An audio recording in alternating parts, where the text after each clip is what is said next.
Women got a day off for their periods in East Germany. Women's History Month, y'all.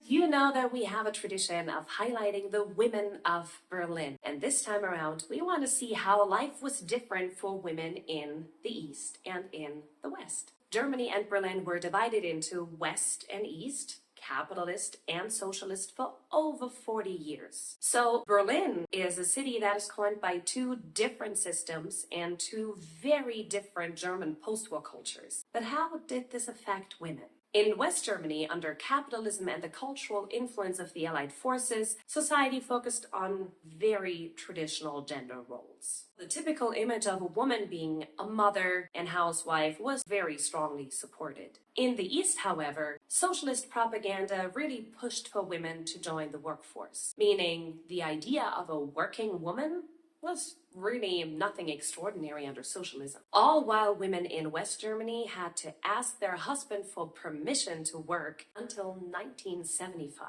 However, in both countries, chores and childcare were considered the work of women and not of men. But women in the East would get a household day, a paid day off from work. Kind of progressive because it acknowledges chores as actual work.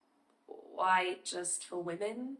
But balancing work and family was really a lot easier in the East because there was a strongly institutionalized childcare system. Every child would get a spot in a kindergarten, when in the West, kindergartens were only really starting to be a thing. East German women could get an abortion within the first 12 weeks of pregnancy, while West German women could only get an abortion under very specific circumstances. And as a side note, the legal situation on abortions in Germany is still very tricky and all based on a law from 1871.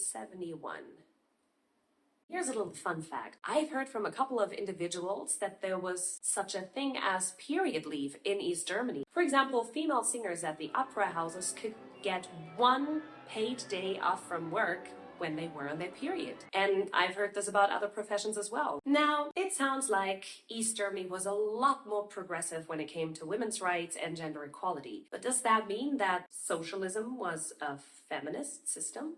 Yine. Above all, East Germany needed workers. So did the West. But while in the West they decided to bring in guest workers from other countries because, women weren't supposed to work because they belonged in the kitchen or whatever, the East decided to involve women from the get-go and knew that the only way to make that happen was to provide a good compatibility of work and family. It gave women in East Germany a sense of financial independence and self-control. It wasn't for no reason. So imagine the culture shock for East German women when after the reunification they were suddenly expected to be housewives again and were stripped of their rights of bodily autonomy. My personal opinion is that this is one of the many missed opportunities to truly reunify the country by just taking the best of both worlds. And if you want to read up a little bit more on women under capitalism and socialism, I strongly recommend the book Why Women Have Better Sex Under Socialism. Well, if you don't already subscribe to our channel, now's a great time to do that. And don't forget to hit the like button. If you need any help navigating life in Germany, just head to our website and book the service that's right for you.